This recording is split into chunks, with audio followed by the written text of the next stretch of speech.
Boa noite, pessoal. Meu nome é Rafaela Castilho Moreira. Eu fiquei com o tópico Lei de Lenz, que está no capítulo 30 do livro Halliday, que fala sobre a indução e indutância. Então, vou começar um pouquinho a falar sobre a introdução da Lei de Lenz. Então, pessoal, igual eu falei para vocês, eu fiquei com a Lei de Lenz. E vocês devem estar se perguntando por que tem uma guitarra nesse slide, uma guitarra elétrica. Então, é justamente que a Lei de Lenz, né, ele vai fazer parte desse funcionamento aí da guitarra, que agora eu vou explicar para vocês. Introdução. Então, pouco depois de Faraday, Lenz criou essa lei para determinar o sentido da corrente induzida em uma espira. E nisso foi proposto que a corrente induzida tem um sentido tal que o campo magnético produzido pela corrente se opõe ao campo magnético que induz a corrente. A força eletromotriz induzida tem o mesmo sentido que a corrente induzida. E para ter uma ideia melhor de como funciona a lei de Lenz, vamos aplicá-la de duas formas diferentes que são equivalentes, no qual o polo norte de um ímã está se aproximando de uma espira condutora. Então, essas são as duas formas, né, como eu falei, em que a primeira é a oposição ao movimento do polo. A aproximação do polo norte do ímã da figura aumenta o fluxo magnético que atravessa a espira e, portanto, induz a uma corrente na espira, como vocês podem ver aí na figura. E para se opor ao aumento de fluxo causado pela aproximação do ímã, o polo norte da espira deve estar voltado na direção do polo norte do ímã, de modo a repeli-la. Quando afastamos o ímã da espira, uma nova corrente é induzida na espira. Porém, agora, o polo sul da espira deve estar voltado para o polo norte do ímã, de modo a atraí-lo e assim se opor ao afastamento.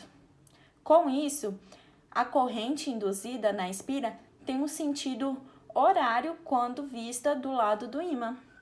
Então, gente, essa aí é a primeira forma. Agora vamos com a segunda forma, que é a oposição à variação de fluxo.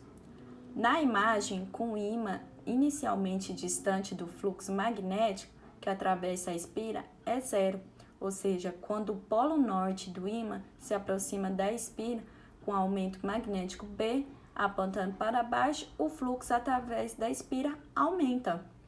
Então, para se opor a esse aumento de fluxo, a corrente induzida I deve criar um campo B, apontando para cima. O fluxo para cima de B induzida se opõe ao aumento do fluxo para baixo, causado pela aproximação do ímã. Consequentemente, aumenta B. O sentido de I, nesse caso, deve ser o sentido anti-horário, como vocês podem ver aí. Quando afastamos o ímã da espira da imagem, no caso o slide anterior, que é esse, então quando afastamos o fluxo produzido pelo ímã tem o mesmo sentido que antes, que era para baixo, mas agora está diminuindo, como mostra na figura B. O fluxo de B induzido também deve ser para baixo, de modo que a diminuição do fluxo B prova que B e B induzido têm o mesmo sentido. E na figura aí C e D, mostra as situações em que o polo sul do ímã se aproxima e se afasta da espira, respectivamente. Então, essa é a guitarra elétrica, né, como eu mostrei no começo do slide, que está no nosso cotidiano, né, acredito que todo mundo já viu uma guitarra elétrica. Então, nessa imagem aí, mostra a Fender, né, que é o modelo de guitarra elétrica, enquanto os sons de uma guitarra acústica dependem de ressonância acústicas produzidas pelas oscilações das cordas no interior oco do instrumento, a guitarra elétrica é um instrumento maciço, no qual não acontecem oscilações acústicas. Em vez disso, as oscilações das cordas metálicas são captadas por sensores elétricos, que enviam sinais para um amplificador e daí para um ou mais alto-falantes. Então, para explicar melhor a lei de Lenz nessa guitarra elétrica, nessa imagem aí, mostra o funcionamento de uma bombina de captação da guitarra elétrica, em que o fio da guitarra ao amplificador está enrolado em um pequeno ímã. Com isso, seu campo magnético do ímã produz um polo norte e um polo sul no trecho da corda metálica, situada acima do ímã, em que a corda passa a gerar um outro campo magnético. Em uma Fender, existem 3 grupos de bombinas de captação, colocados perto da extremidade das cordas. Então, o grupo mais próximo da extremidade do instrumento detecta melhores oscilações de baixa frequência. E tem a opção, de apertar um botão na guitarra em que o músico pode selecionar o grupo ou par de grupos cujo sinais será enviado para o amplificador e os altos-falantes.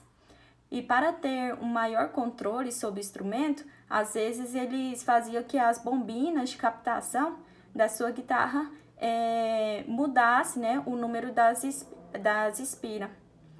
E dessa forma alterava a força eletromotriz induzida nas bombinas e a sensibilidade às oscilações das cordas.